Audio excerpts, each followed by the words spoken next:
Saan nag-work ngayon dito? Dito sa GMG, sa GOT, events company sa UK. Pwede ba pumunta doon? Magpa-apply ng card? Saan? Sa inyo, sa office niyo. What do you mean? Card? Kasi ano kami, TSA ako dito, direct sales ako. I see. Yung Pero under ako ng- corporate banking? Corporate bank siya, pero ang hawak ko card, credit card. Pwede naman, as mo HR. Kasi ang ano namin, corporate banking namin, HSBC. But parang may balak kami lumipat sa, kasi finance ako may balak lumipat sa Emirates NBD. Kasi mas maganda daw yung ano daw, yung features then corporate banking nila. Hindi ako nagkakahandle ng corporate. Ano lang ako? Sa mga retail lang ako. Pwede naman, as yung HR. Kasi yung boss ko, alam mo, kasi bago lang naman ako sa company, money pa lang ako. Ngayon, syempre, Anong bank? Mushroom. Pero ang under ako ng Sheriff. So kasi nag-open sila na kumbaga nag-tie up sila kay Mushroom. So, ganun na sila, nakahawak ko nga yung Mushroom na account. Ngayon yung boss ko, sinasabi ko sa kanya, bigyan mo ko ng corporate email. Para mag-email ka. Para mag-email ako sa mga HR. Hindi yung manggagaling pa sa'yo. So, itatanong mo sa'yo kung sino yung contact ko doon. Hindi na kailangan ng contact. As long may HR na email ka. Para may leads. Diba? Sabi ko gusto mo yung say. Pero hindi ako bibigyan ng corporate email. Dapat HR. Alam nga naman na sa domain lang. Kasi hindi ka papansin pag sa yung domain na email lang. Yung email lang ng company. Kasi maraming it's either yung taong humahawak hindi niya pinapansin. Diba? Or mismo HR hindi papansin. Ay baka mamaya scam. Yung scam. Baka Kasi diba mamaya may scam, napi-filter. Sabi ko. So dapat aware yung HR. Oo, sabi ko. Tsaka bigyan, hindi lang dapat tab ang meron kami, SIM card. Bigyan mo kami ng laptop o kaya computer ba sa office. Bigyan ko ng headset. Kasi hindi naman lahat ng hindi naman... Ano ang pinaka-work mo doon? Sales? Credit card ako. Pero din dati kong work sa ABC ako eh.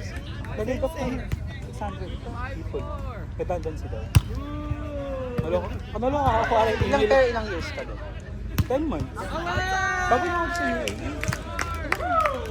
Last April lang ako dumating. Kaapunta mo lang dito. So bago ka lang? Last April, last year. Pero nakikita ko to sa play.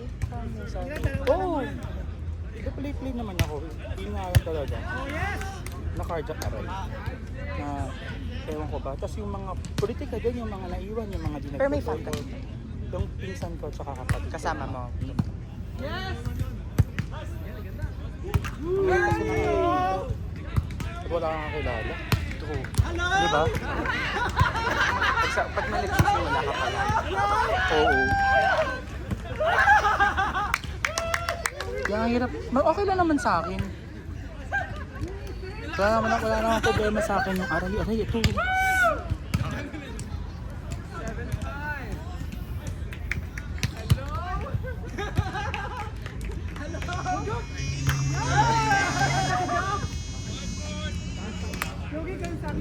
Buti na lang, syempre may mga leads ako galing ATCB.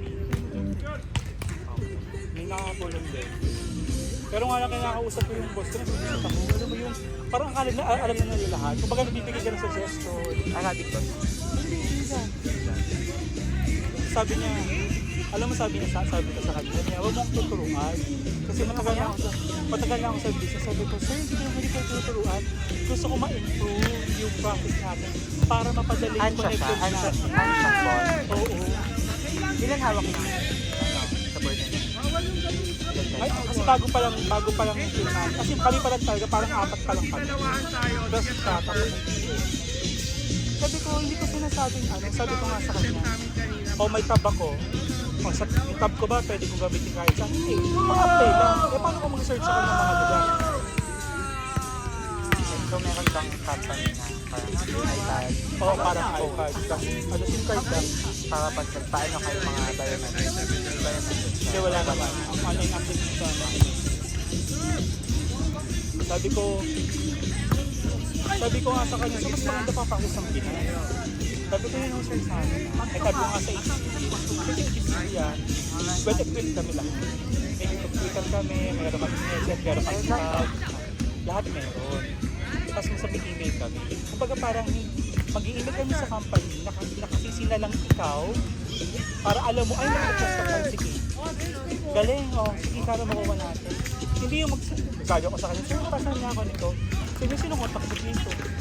Sino kung muna akong tayo ko sino kontak, mag-search ka, So, siya yung magsasend pa? Wala. Oo, kayo magsisend. So, parang ang work mo is parang field kayo. Parang, Field eh. kasi kailangan mo kailangan ng generation eh. Parang mga... Gen. Oo. Gara, ano? Kung nag-office ka or Nag-o-office naman ako. Kumbaga, kasi depende sa kliyente ko, kung ikaw kliyente, diba? Tapos gusto ko, ay ayoko mag-online, pwede bang init mo kung paano talaga malaman natin na hindi ka scavengers. Eh di ganun, punta ako sa kliyente. Pero yung mga punta-punta mo, may tayo, ay may ano kayo, parang tali. May ibigay sa'yo na fund na 250 para sa null card. Tapos okay lang naman kasi pwede ka naman kaniligan. Yung mga magdadagdagan na ng 100. Kahit paano yung food, wala din. Walang. Mga manager lang. Sa taas pa yung allowance sila. Ano ba? Sila ba lumalabas? Sila lumalabas? Pero yung offer naman sa'yo dito, mas mataas sa sahod mo sa Pinas. Hindi, so okay. Oo. Sa master kasi, inano ko, medyo tilipid ako. Konti. Wala na akong choice kasi na. Ang nangyari sa amin, 1.5 month after ko sa hospital, dito ko ulit cancer. Ito lang, last week lang, lalabas lang last week. So, kailangan ko na ng visa. Kasi yung fund ko naka-hold pa. Until sa time, magkaroon na ng bagong visa. Hindi ko pa makuha. Kumbaga parang ito na yung nag-offer na bibisahan ako. Ayoko kasi sa mga third party. Ano lang, yung mga agency. Kasi doon variable eh. Kung wala kang sales, wala kang sahod. Commission day. Commission din sila, nag-naloka din ako. So, pag parang ginawa ko na lang, sige, tanggapin ko na lang kasi kailangan ko talaga ng ano eh. Nagpasipin mo nga si Papa. Sabi ko, sige, ganito yung sahod na bibigay ko, pero huwag mo kong bibigyan ng malaki numbers. Sabi ko yung tama lang binigay mo sa akin. Kasi kung panangangat ka sa akin ng dahil ng numbers, kailangan na kaya mag-ibigay mo sa akin. Kasi kay ETCB, dahil yung bibigay ko sa kanilang numbers. Pero ang sahod, Wala kayong parang commission din, dahil may target. After mo pang mag-change yung number of cards mo, on top na mga success, pa lang magkakaroon ng incentive.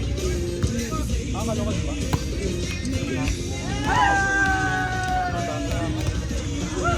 Sarap na lang magdali ko. Okay naman sa akin kung wala akong magpilingan sa tatay ko yun. Yung mga ganun scenario. Kasi mag-isip mo, papa, malaki sa Tuloy mo, Pero tulong-tulong kayo sa mga mag-experts mo. Oo.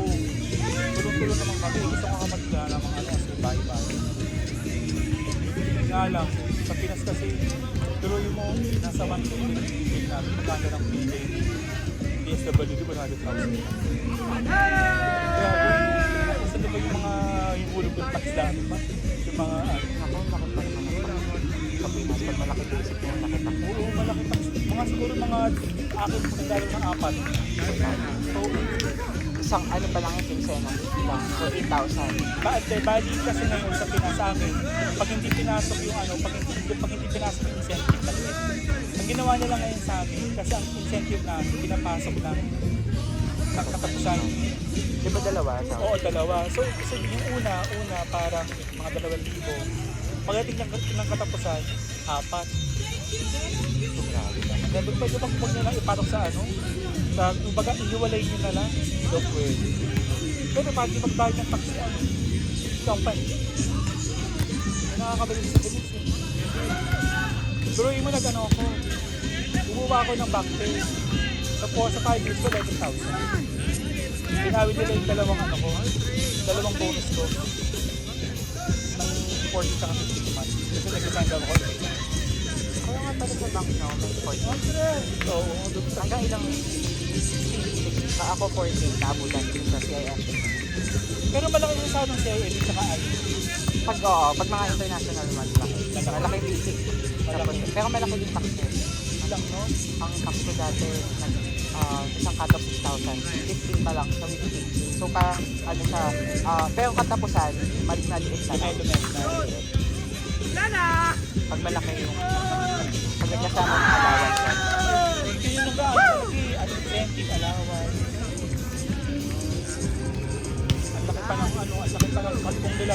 incentive namin kung magkano pa nila. Grabe no? 25% sa ano, incentive. Eh, sa kinsenas pa, ano nung Pero dito wala namang tax. Kaso wala yung ibang company talaga mga pag alam nilang Philippine passport ka, kasi nga nasanay sila na parang yung hindi nakikipag-negotiate yung mga Pinoy. Parang kung ano lang. kailangan ng visa. Yung pala dito. Talo kayo? Ay, upo na ka muna. Kaya muna kayo.